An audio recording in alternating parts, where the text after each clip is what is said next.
Hello, everyone, and welcome to Your Cup of Joy. I'm your host, Ariana Joy Christie, and I am so glad that you are here.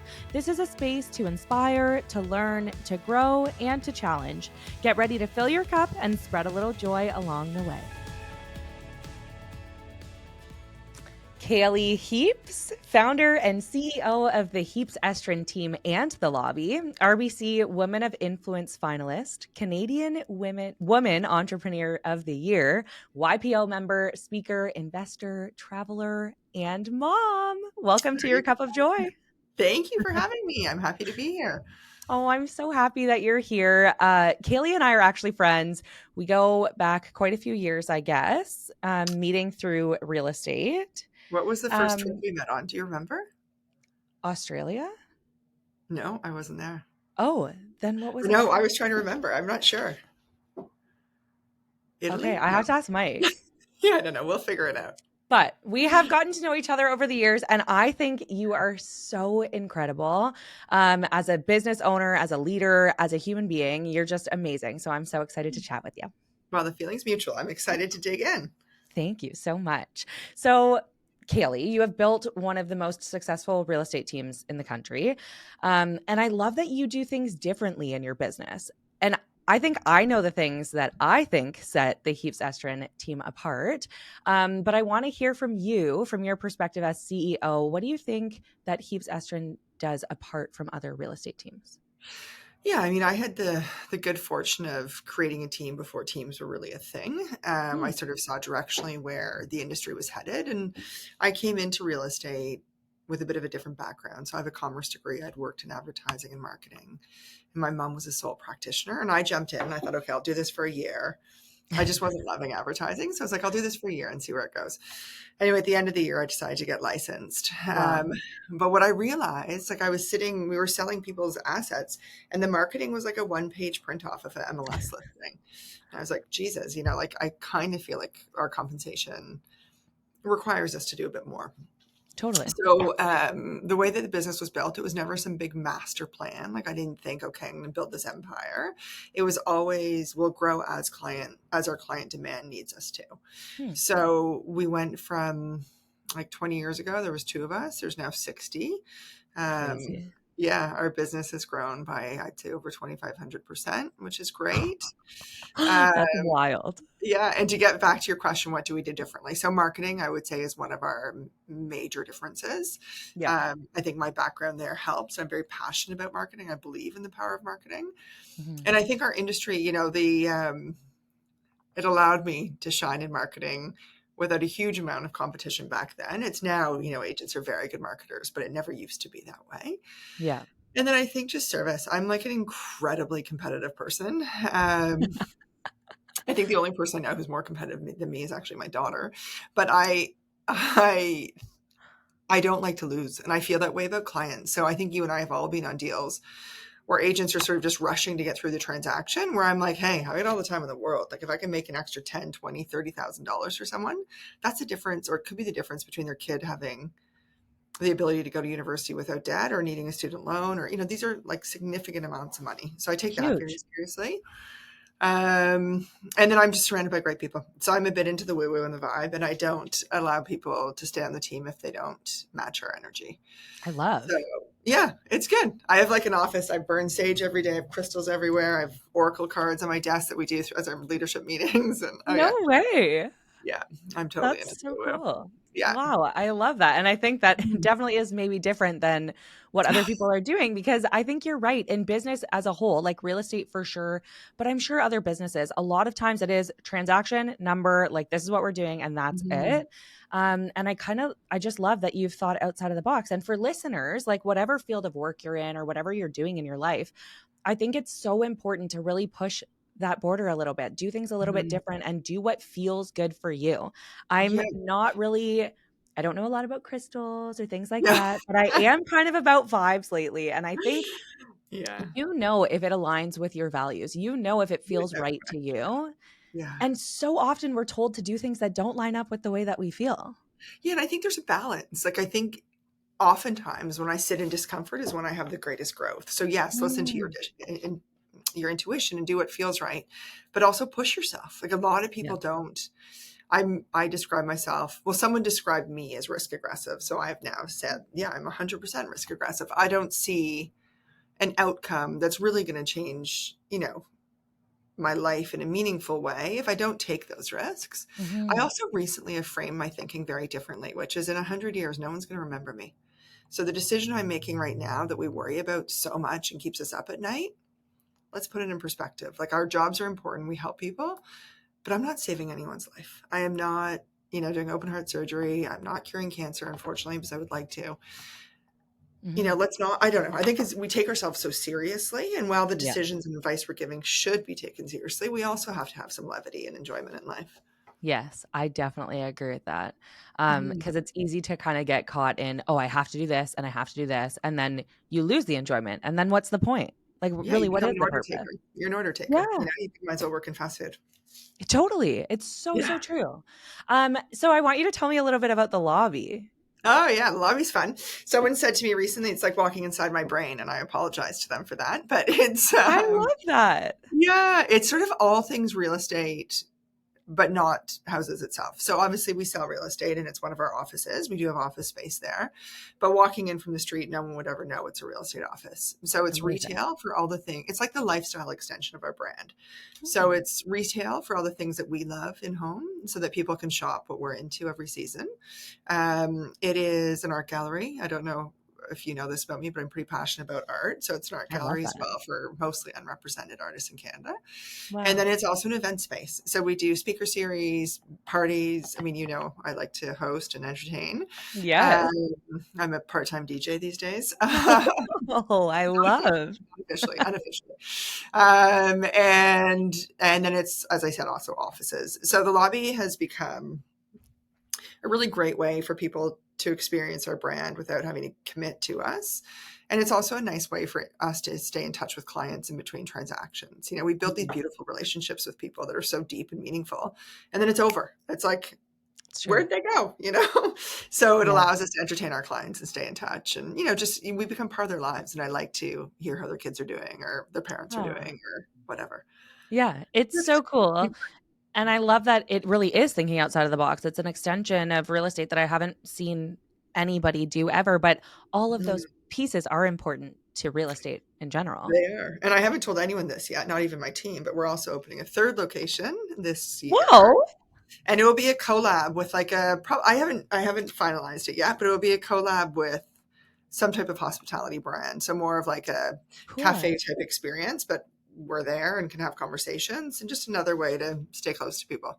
How amazing. And I think it just takes it back to that relationship piece, which in life, even apart from real estate, is so important and is so difficult when you're busy. I think we just get caught up in like the rat chase of life and we lose all of the meaning of it. And there's And nothing more important than people at all. nothing. Yeah. Nothing at all. It's so funny. Like I've been working out lately and I was saying to my friend today, this morning, that the community piece is the most important to me. It's not actually moving my Oh body. yeah. It's that I get to connect with human beings that I like. It's funny that you brought that up. So I work out a ton, but I've been banned from working out for 4 weeks because I had a medical thing. Oh, And today is the day I get to go back. So I texted my trainer and a dear friend of mine this morning, and I said, guys, this might be the best day of the year. I just put my gym bag oh, in the car. Like how it's excited are you? fantastic. Oh, I can't wait. And you're right. I mean, yes, I like what it does to my body, obviously, but the Hmm. community, I talk to my trainer every day. Like even when See, I wasn't working out, we text, we check in. It's a beautiful thing. it And you're really looking great. is. So whatever you're doing is working. Yeah. Yeah. I think it's so important. And how cool for you to have that extension now of your business too, Oh, as like a pillar is the community. I it's think that's great. amazing. Oh, I can't wait to see it and to come for a coffee. I know you'll have to. I'm sort of debating, is it going to be coffee or juice bar to align with my healthier lifestyle these days, or Oh, wine bar, or like a little bit of everything? Anyway, we'll get some input from the community and build what they want. So I that'll love happen that. in the next few Oh, I'm months. Yeah. excited for you. That's amazing. Thank Um, you. so you're a mom of three and also a fellow twin mom. Oh, So yeah. I think it's absolutely incredible. I look up to you a lot in that regard. Thank you. Um, and as you're balancing that, I know it can be difficult. Like even myself, three kids is a lot, let alone running a business, let alone also like opening new places and expanding your business. Yeah. Um, and you give back to the community. You do so many things. So my question for you, and I hate when people ask me this question, but I just feel like I need to ask you because I think Hit that it's me. a silly one. Yeah. How do you do it all? Yeah, I mean, I was talking to a friend of mine, Maggie, who's brilliant, the other day, and she's like, this whole concept of balance is such a horrible thing to tell people because Agreed. balance doesn't exist. If you're going to excel in Agreed. one area of your life, you've got to work harder. I'm not 100 times smarter than everyone else in our industry. There's no way, but I work hard. I've always worked hard. Yeah. And I think I have a very honest relationship with my kids. Like I'm the sole breadwinner. I'm not married. I'm a single mom with 3 kids. I support a lot of people, like a lot of people. And I don't really let it weigh on me. So, like, when you say, how do you do it all? I'm a very positive person. I wake up in the morning with a genuine desire to make sure that every day is exceptional in some regard, whether it's people, whether it's experience, whether it's whatever. Mm-hmm. And I think it's just recognizing, a lot of people tend to focus on the hard things in their day. And the way that I view that is I'm being compensated to solve problems for people. That's what I get paid for. So whether I'm solving problems for my kids, whether I'm solving problems for my team members, my clients, it's literally what I get paid for. My children understand that the fact that they are my priority in life, but that doesn't mean they get the most time from me, because in order to serve them properly, I have to work. So I don't know. I think it's just like extreme honesty with the people in your life. I'm dating because I'm single. So also those Yes. conversations with men who are like, so why are you single? And I'm like, well, there's 500 ways I can answer that question. Yeah. It could be because I don't have time, but I don't think that's it. It's just, the right things present themselves when your life is ready for it. And for now, my path is just to keep pushing forward in a really positive way. I love that How do you do it? perspective. I meditate a lot too. Oh, I need to try that. Mhm. I'm not good at it. It's super easy and it doesn't take long. Okay, maybe I'll add that to my list. I want to try new things this year, so maybe that will be Mm, one of them. brilliant. But I do love what you said about it's why I said this is a question that I don't like because I don't believe that you can do it all. How do you do it all? You don't. Yeah. You focus on certain things. And my mom said it to me once like, if you have 5 roles, like if you're a mom and a wife and a business owner and a friend and what, like 5 things that you want to do in a day, Yeah. you can only do 3 of them really well. Like that Oh, that's there's interesting. no way that you can do all of them to its max capacity every single day. And so you have to let that mindset go. You have to say like it's not going to be balanced today. Today I'm going to That might focus on explain why this. I'm single. I took one right out of the mix. There you go. And maybe that's working for you. Look, you're No, glowing, you're thriving. I don't know. But which three do you excel at? Like which three are your focus? Obviously, wife, mother, and what's the third? But it's different every day. Like I Is it? think Is it like though? some days I'll be at home and I'll be baking sourdough and I'm bringing food to people in our community and I'm loving that. And other days I'm focusing on my work and my business and other days I'm Mm, fully committed to my kids. Like it depends on the day and I feel fulfilled on each of those days, but only if I'm framing my mind to know that this is what I'm focused on today. yeah, it's I'm not interesting. focused on not doing the laundry today. I just know that Yeah, it's not going to be done. yeah, and no one's going to die because of that. So No, everybody is I don't healthy and actually do happy. laundry. This is one of the biggest jokes in my life. My kids are like, "Please don't do laundry. You ruin everything every time you try." And in my lifetime, I've Amazing. probably done like 5 loads of laundry. Like I'm really, really bad at it. Oh my. And Maybe someone I said, need to start "That's a saying I'm choice." bad at it. And I was like, yeah, of course it's a choice. Why would I want to be a master at something I never want to spend time doing? So of course it's a choice. I True. also don't sew because you know what I don't want to do? I don't want to sew and I don't want to iron. So those are 3 things right there that I commit zero time to. See? And I I think think that's profound. knowing in your mind that that's not what you want to do and not what you like to do and not what you're good at, then don't. It's not the highest and best use of my time, that's for sure. Yes. And I think maybe a more appropriate way of saying, like, how do you do it all is by saying, like, is there a way that you find works best for you to create harmony in your life Yeah. when you wear many hats? And I think it's kind of just reframing that to be these are the things that make me happy. These are the things that need to be done. And these are Hmm. the things that I'm going to do today. Yeah. And I think if you frame it that way, it becomes very clear, right? Like obviously family is what I Yes. think brings us the most joy. Hmm. Friends and business. Like those are the 3 things that I live for. Now I can add in acts like travel fuels my life. I travel a fair amount. Yeah. But I can do that because I do the other things pretty well. So Yes. yeah. Yeah. Yeah, I love that. I'm on this interesting journey of learning kind of who I am now that my kids are all in programming. And I think I just dedicated myself to being a mom. And maybe even like lost myself a little bit in that. Um, and I think I take things that I've learned from being a mom and then I use those lessons now in my everyday life and in Yeah. my work life. So, what are some lessons that you have learned through motherhood that have shaped you and led you to lead your team in the way that you do or to run your business in the way that you do?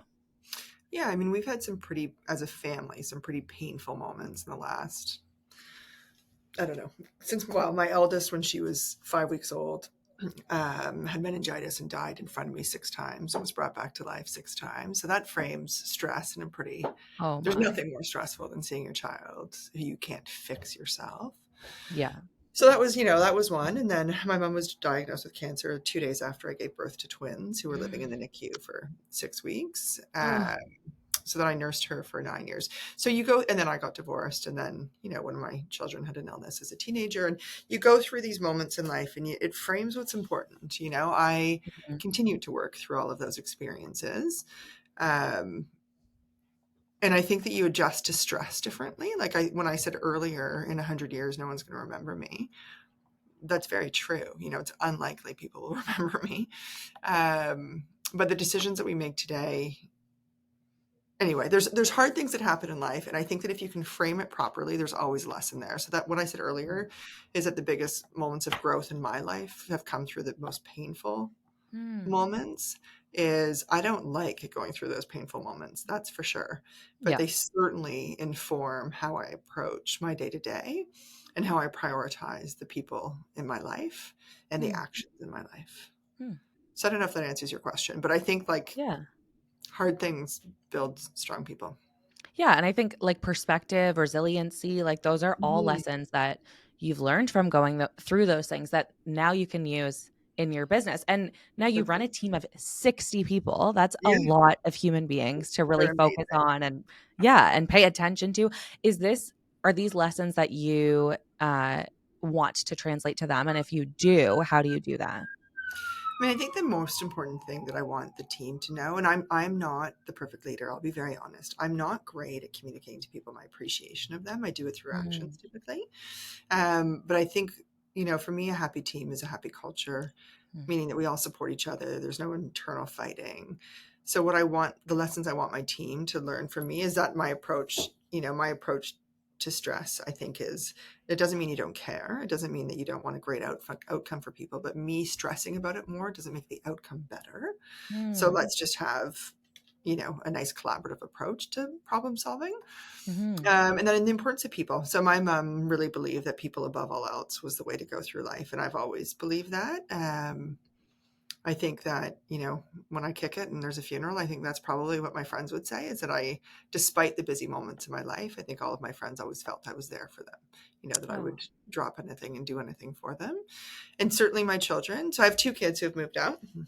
My eldest went to wild. university. I know it's crazy considering I'm 28. I Oh. don't know how that happened, but my eldest went to university this year, and my Oh, son moved to Hawaii to go to boarding school. So I have two oh. kids who are out of the house, and then my youngest twin is at home. Well, half the time with me. And in that process, something really interesting happens. So get ready for this. I Is can't as imagine. you leave them behind and go back home, they feel a need to articulate to you all of your shortcomings.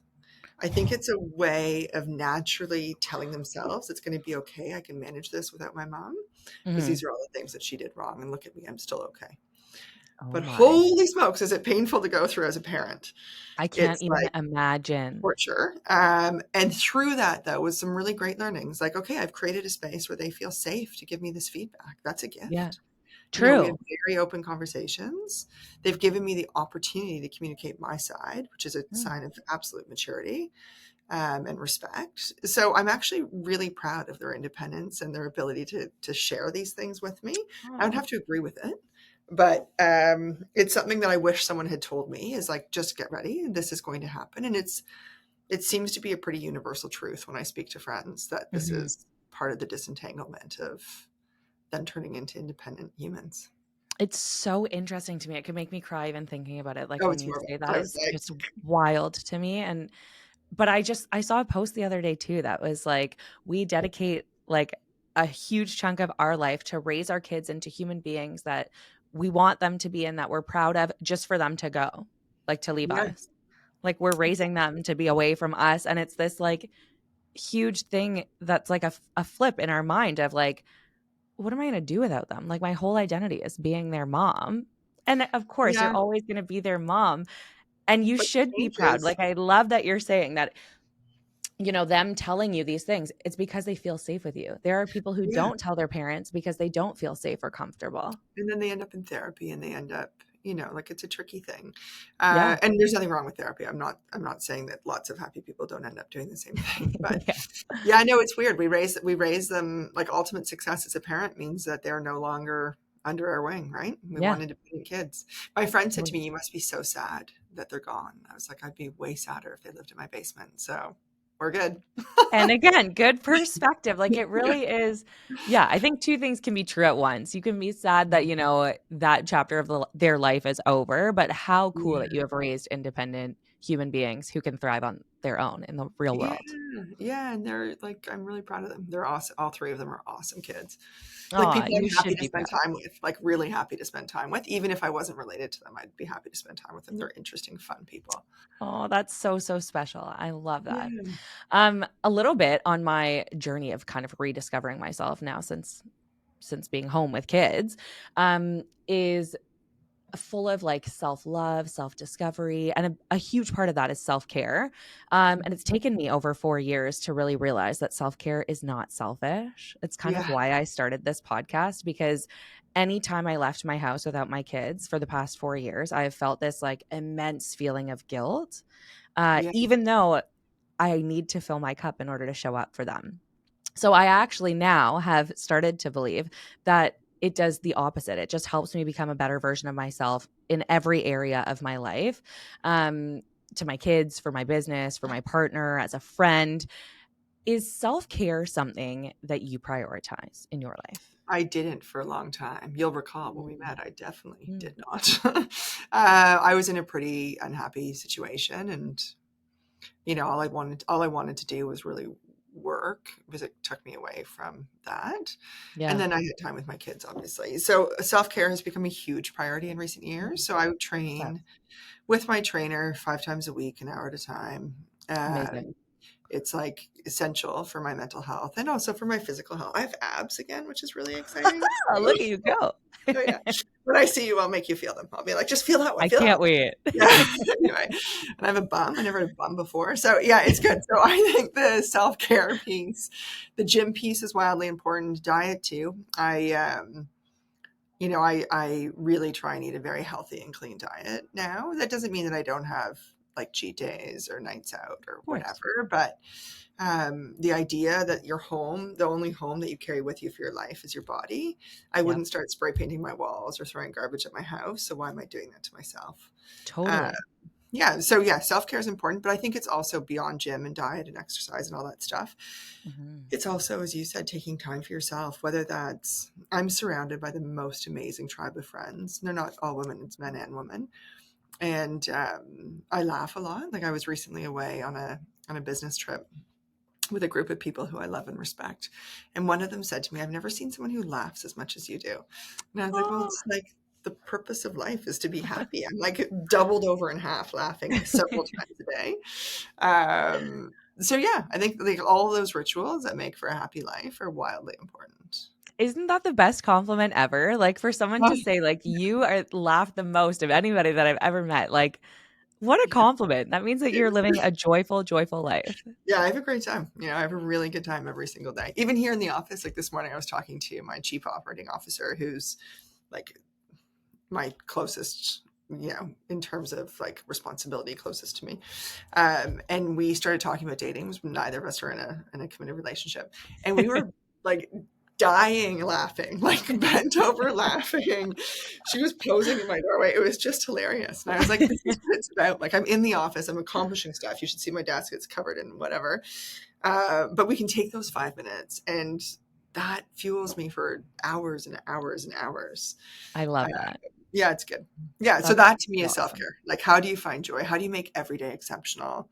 Mhm. Life is not meant to be hard. I don't know why we have this predisposition to try and seek out the bad things every day. Let's just seek out the good things. Yeah, like what are we punishing ourselves for? I It's so often say that bizarre. like I'm not in trouble. Like for what? Yeah. Why? You know? Yeah. So I know you said you work out, your friendships are important to you. What is your favorite way to practice self-care? If you're gonna have a self-care morning, what is your like go-to? Hmm. So I have a massage therapist that I've been with for Mm. 8 years. His name is Juan Carlos. 8 years. Yeah. That's a committed relationship. It's like a very close relationship. He sends me notes every day. He's also an unofficial energy worker. Oh, cool. Um, and he talks to dead people, which is fun. Uh, Whoa. so I would say, self-care in an ideal world would be waking up next to someone who you love to some degree. I wake up Oh. alone most days, so that's not most of my self-care days. But my children count, going downstairs and seeing them, Yeah. having a cuddle or whatever, and then Mhm. going to the gym, working out, and then going to see Juan Carlos, meeting a friend for lunch or brunch or Oh, whatever. yeah. And then more time. Just I love reading. I love walking. Mm. I have a sauna. Love saunaing. But yeah, I think that's what I would do. And then more time with friends at the end of the day. I see Eh, friends every day, like every single day. Amazing. It goes back Mhm. to the community piece. Like, I think that drives me too. Like, I am a social being. And so having those relationships is so important. But one thing to note is that they take work. So prioritizing it is so Yeah. important. They do and they don't. Like I find the relationships that I have to really work for are probably not the ones that are meant to be in my life. And there's a Yeah, season. Like friendships have seasons, I think. totally. My oldest and closest friend is probably a friend I see the least, Mm, but I don't need to see her every day. She doesn't need to see me every day. We always pick up right where we left off. that's So I special. think it's also understanding, like, does your friendship bring you joy? Like, there's Mm, going to be moments that are hard, of course, and you stick those through. But if it's always hard, and if it's always them needing, and if it's always, yeah. that's probably a friendship that's ready to evolve. If it's more work than it is benefit, maybe. Yeah, and there are definitely going to be times where it's more work, and that's okay. But it can't always be more work than joy. Mm, agreed. I think Yeah, so too. Um, and I often say that people, it can go a long way. I think I was and probably am like an all or nothing person. So sometimes when mhm. people say self-care, I'm like, oh, you have to go to the spa all day. Like I'll never have time for that. And I can never commit that much time. Like it just becomes all or nothing. And even in regards to the gym, like before I started really moving my body after kids, in my mind, I needed at least an hour and a half because I needed Oh, 15 or 20 minutes to drive to the gym. Then I needed a full hour to work out and probably time to shower after it. Like it was this big commitment that I couldn't make to myself. Um, but I think that when I switched the narrative of self care being time consuming and really said, like, it can just be noting that I'm enjoying something, like yeah, drinking my coffee hot. Like, if I take 5 extra minutes one day to really prioritize that, that can make me happy. That can be self care. I think it it's is. anything that brings you joy. My morning ritual, I don't really drink coffee. I started to. I was seeing someone who introduced me to coffee last year. So I Mm. started drinking it when we were in Barcelona, but I don't Oh, really drink it that often anymore. So my morning ritual now is I drink a cup of bone broth in the morning and I oh, just sit with my thoughts. I nice. love that 5 minutes. It's great. And then I hit the gym and whatever, but it's those Mhm. 5 minutes of just being and framing the day and going into it with the right mindset is important. So important and doesn't take a lot of time, but that can be self-care. And so I think another like mission for me when I was trying to really debunk the myth that self-care was selfish, it was also to showcase that it's accessible. Like it can be Yeah. anything that you really just love. It could be a walk around the block. Like if Yeah. you're Or working like from home, a lot of people work from home and you just need a minute to like breathe outside and get a little bit of sun, like that's self-care too. it is, and I think so. Last night, you reminded me of. I had friends over for dinner last night. A friend and her daughter, two friends, and one of them brought their daughter, who's my daughter's Oh, age. And we ordered Thai food, and we had lots of laughs as always. And then as they were leaving, I went in for the extra long hug, and my daughter's like, "Oh my god, don't do this in front of them, please don't do this in front of them." And I was like, "Well, a hug has no benefit unless it's 15 seconds or longer. That's when your endorphins are released." So I stood in the foyer of my house hugging everyone. I think my daughter was dying. But my girlfriends, I felt their entire body be like, it's yeah. important that we do these things. I might just start Yes. hugging random strangers on the street and see what happens. I think you should. It has Let massive me rest. impact. It does. Connection, community, like this is a Mhm. thing. Um, Yeah. love that so much. But I just love that self-care can look different on a busy day versus a quiet day. And just to even note that is so important. Yeah. I mean, Um, right before, like when I come into my office, I'm in my office right now. I light a candle. I light incense or Palo Alto. I read my oracle card, and then I sit down and off I go. How amazing. Yeah, And that's a ritual that maybe doesn't have to take that much time, but could make huge impact for you. it's like 90 seconds. Yeah. See? I love Mhm. that. That's amazing. In a busy job or busy life, or, whenever you say like, how are you to someone, I feel like 90% of the time someone says business, like or busy, sorry. I'm guilty Busy. of I'm that. busy. I'm fine. Yeah. Oh, busy. Good, but busy. Like that's like a classic answer right now in life, I feel. So it becomes really difficult to protect your peace and the things that you really like to do.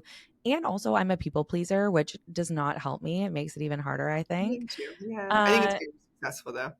yeah, yeah. Like it's okay. It's something that I like about myself, but sometimes can be not helpful for protecting my peace. What are your non-negotiables when it comes to protecting your mental health and well-being?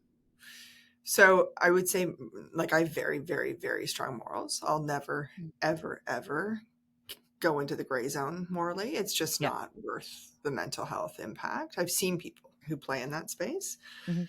It's not worth it. It's not worth any amount of money. So I think that's important. Like my word carries weight. If I say to someone that I'm going to do something, I will always do it. Mhm. So that's a non-negotiable for me. I think, um, kindness and loyalty. Like I say to my kids, above all else, just be kind. The Yeah, world is a better place when we're kind to each other. agreed. Um, yeah, I mean, connection I think is really important. I think learning how to have hard conversations. So I just Mm. this in the last, I mean, I've always had hard conversations, but in the last year, I've spent a lot of time with someone who had a very hard time having hard conversations because they were worried about hurting them. And I said, it's Mm. actually the kindest thing you can do. It's like really the Totally. kindest thing you can do because if you didn't care about them, you wouldn't be willing to have the hard conversation. You would just let it go and move on, and that would be it. But if you can That's so true. sit and sort of talk through the pain points, it's something I'm really trying to embrace, Mm. particularly with my children, but also in my interpersonal relationships and in my business relationships. Mhm. Um, from that, so much clarity is gained. And, communication breakdowns, in my opinion, are really what cause the most conflict in the world and also occupy most of the time. So trying to avoid those, just be really clear and open with people. Yeah. I think it Mhm. goes back to you saying that, like, sometimes you do have to push yourself outside of your comfort Oh, zone in order to have good results, right? yeah, every day. I mean, I do it constantly, and it means, like, in certain situations, people are like, "Okay, that's just too much." Like, it's actually too much. But it's not too much for me. Like, I'm okay with it. Yeah. So, if I'm too much for someone, then that's okay. I'm not meant to be for that person, you know? Totally. Yeah. And which is another important lesson, right? Like at least you're learning that. What if you are just not having those conversations and then staying in this relationship that is more taxing on you than it is helpful for Yeah. you? Like there are negative things that can happen when you're not having those tough Mm. conversations. And it's really easy to find less. Like, if I'm too much, Mm. go find less. Like, it's everywhere, I love that. You're so right? right. Yeah. Yeah. Oh, love that. Yeah. Um my kids are really young. I know So they're so cute. I see them on the gram thanks. all the time. Thank you. They're starting so the twins turned 4 yesterday. So they're Oh, wow. starting to really have, like, understanding. I'm having great conversations with them. They're picking up on many things. But I'm interested to hear from your perspective with children who you're having, real adult conversations with. Is self-care something that you talk to them about? Because I'm starting to have those conversations with the twins. They'll say like, "Oh, mom, why are you going to the gym again?" And that's a great opportunity for me to have conversations with them about filling your cup and doing things for you and, being healthy and focusing on your body and being strong. But are those things that you talk to your kids about? You know what? I haven't been as good about that as I should be. I mean, I'm starting to. Mm. Part of this feedback session that my children wanted to have with me about my behavior was they did feel I was being more selfish in the last year of my life. Like, Interesting. not the last year of my life, the last year. I sound like I'm about to die in the last year. And I was like, I'm sorry that it feels like that, but it's a reflection of me, you only experiencing my full attention on you for the Mm. first X number of years of your life. and I need to now look after me. It doesn't mean Yeah. I'm taking away from my love for you. It's not like we're trading pieces, Mm-hmm. but for me to continue to be the person I am, I have to do this. So I've Mm. started to have those conversations. I wish I had had them a lot earlier, but I wasn't practicing self-care for a long time, right? I Yeah. was in survival mode. I was fighting. I was fighting for my business. I was trying to figure out how to exit a marriage that, I thought about for a long time. I had a mom who was literally dying in front of me. Yeah. I had I've had in the last 10 years, I've probably had 15 major surgeries. So like, there's just stuff, like Mm-hmm. I think you're doing a great job of being a mom if you're having those conversations when they're 4. And Thanks. how old is Callie? 1, She's 2, 2. 2. Yeah. Yeah, Yeah. I think that's great. It's hard. Like, it's one of those things where, we know, but how do you communicate that to kids, and how do you get them to practice those things for They themselves too? watch you. Because as They watch parents, you. we want them to thrive Yeah, too. but they're going to watch you and they're just going to learn from osmosis too. So when True. you said that the twins just turned 4, all I can think of is when my twins turned, or when my eldest turned 4, someone said, "Welcome to the effing fours." And I was like, "What? Not the terrible twos?" And they're like, "No, the effing fours is way harder than the terrible Oh no, people said three-nagers, like teenagers, but 3 was twos." like bad, but I don't know. Let me know how you feel about 5. I think you're going to be excited for 5. Okay. I do feel like every year they get older, I'm like, "Oh, they're so fun to be with." Like, this is a really fun stage. So I'm feeling like I'm seeing the light a little bit, but Good, good. yeah, Yeah, we'll then you see. get into all the other fun stages of teenagehood, and thankfully, my eldest is like a mini me. She embraces life to the fullest and Oh, has a ton of friends and bartends and DJs and does all those things. So our house was always sort of the hangout space, so and that's fun. a really fun stage to watch your kids sort of come into Oh, their own. And yeah, that's so, so cool. Well, I'll be coming to you with questions, I'm sure. please do. I want to talk to you a little bit about philanthropy because Mhm. you give back so much. And I Mhm. just think all the things that you do are amazing in your community. And you've raised significant funds for causes that are close to your heart. Why is giving back a big part of you, of your business? Why is that a pillar for you? So my parents were really big about. So my mom, I don't think you ever got to meet my mom, but my mom Oh, um, volunteered as she ran a social housing for seniors, a business, wow. not business, a charity in Vancouver when we were growing up. But she didn't do it often, but it was like 5 to 10 hours a week.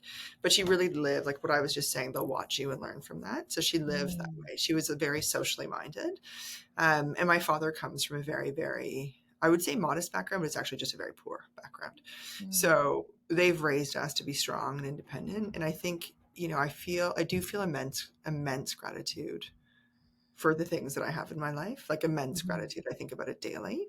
Oh, And I think about the fact that there are kids who wake up in the same city as my kids and they don't have food to eat. mhm. Or, the cancer, I've donated a lot to cancer because it's a very personal journey for our family. And that one is, I'm happy to continue supporting it, but it does feel very frustrating at times. So I'm like, this is a lot Totally. of money that you're raising. I'm a very small drop in the water, but I don't feel like we're making enough progress. Like I Mm, really just don't. And I think that yeah. comes back to diet and environment and everything else. Anyway, so why is philanthropy important? And the other thing I did actually that I'm really proud of is a few years ago, I said to my children, every year we're going to earmark, like our business donates separately, but like as a family, every year we're going to earmark this much money. And I Mm. want you guys to tell me what's important to you. I want you to research which Oh, charities matter and come to me. And then as a family, we'll write the check to each of those charities. And I they chose love really that. interesting things. So my son who lives in Hawaii is very, very tied to earth. Like he's Mm. underwater all the time. He's a big scuba diver. He Oh, rides horseback into the wild. Like he's just an interesting human being. So he chose an environmental charity. amazing. One of my daughters chose Campfire Circle, which sends kids with cancer to camp. Oh, sorry, Oh, sorry, my phone is ringing. And then yeah. um, my other daughter chose a charity that works with the community to help educate and feed people who are living like the Mm, working poor, basically. So yeah, I think it's important. We have so much, and it's so easy. It's so easy not to do anything. mhm. But actually, there's one thing I'm going to say right now because it's really topical. So I just got a check from the Ministry of Finance today for $200, and it's that like the food rebate Mm. I don't know, everyone should get it in Ontario. Uh, There's an organization in my community where they're saying, we're all fortunate enough that we don't actually need this. So why don't we all take this check and donate it today to a food bank? And I was like, Huh. think about the impact. If everyone did that, it's Yes. huge. So that's what I'm doing Huge. today. I Huge. love Yeah. that. I'll do Yeah. the same thing. Yeah. Why That's not? amazing. Right. So yeah, No, I that's think that great. Well, thank you. it makes me happy. My eldest daughter is doing her Bachelor of Commerce, but if you Mm, ask her what she wants to be a philanthropist.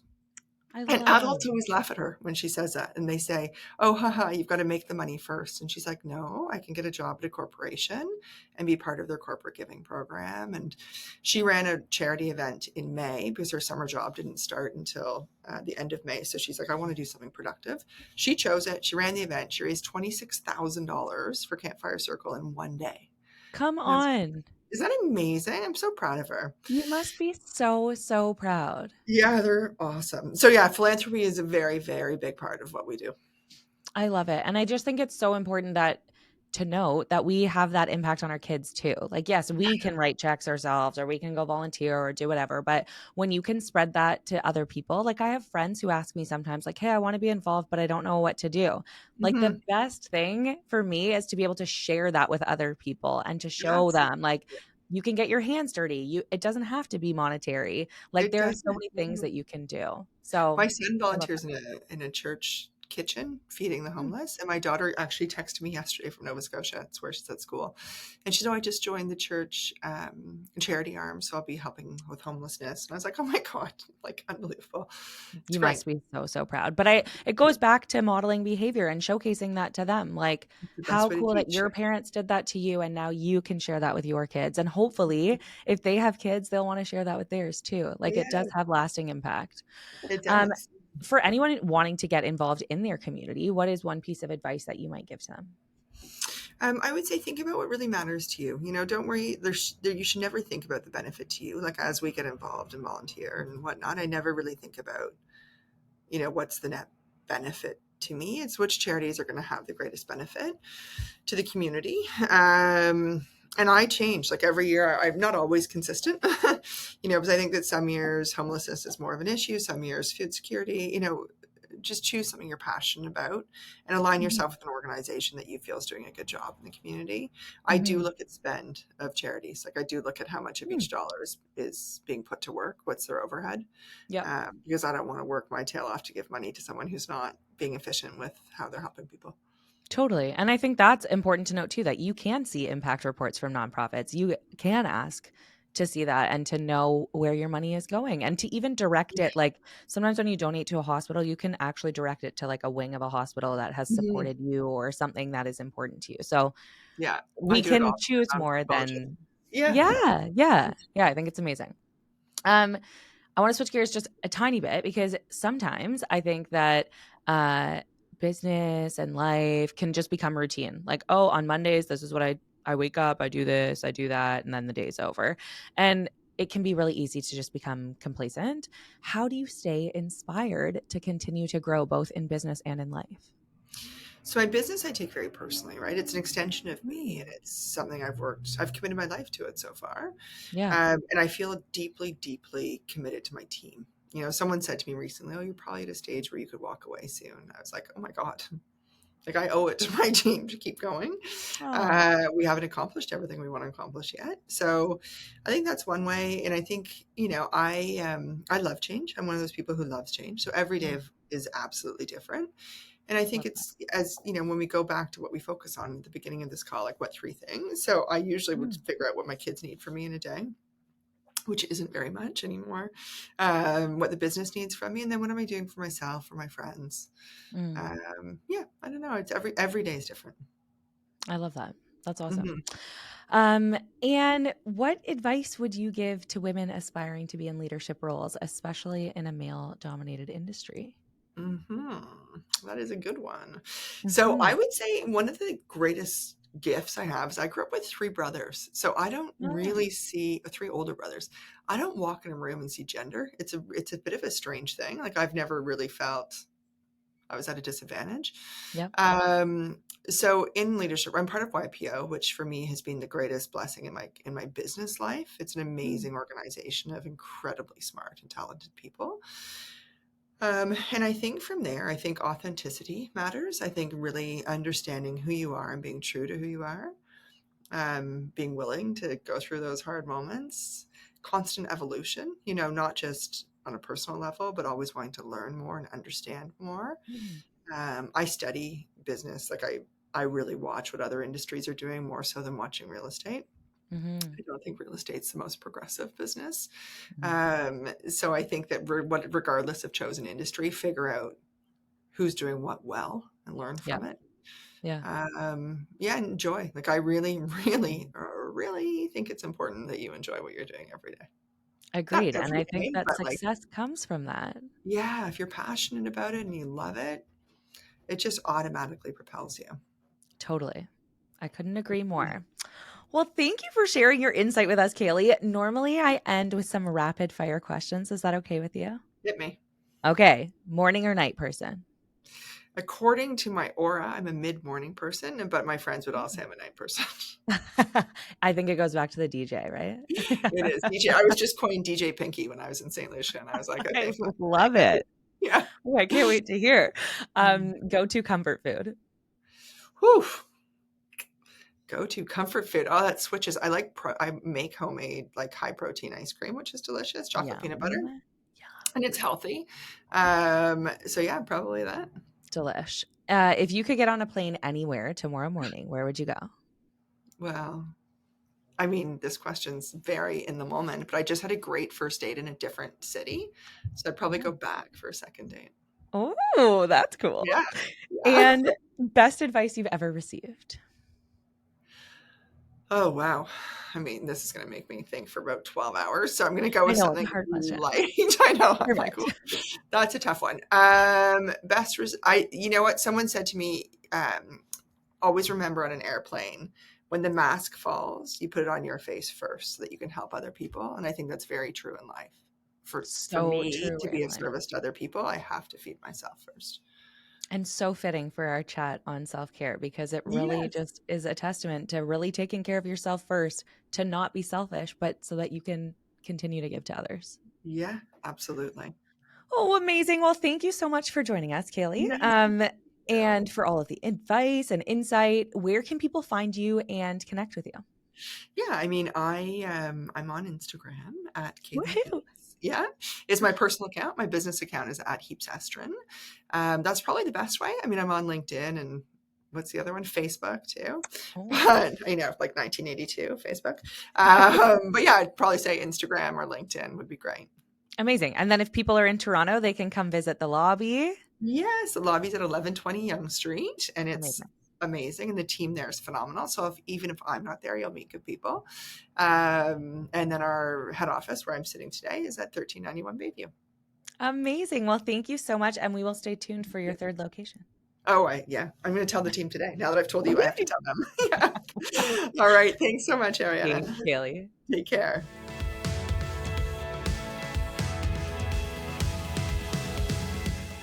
Thank you so much for tuning into this episode of Your Cup of Joy. I hope you enjoyed today's conversation as much as I did. And if this episode resonated with you, or if you've been loving this show, I'd really appreciate it if you could take a moment to rate, review, and subscribe wherever you are listening. Your support helps the podcast grow, it helps it reach more people, and it means the absolute world to me. So keep filling your cup with joy, and I will see you next week.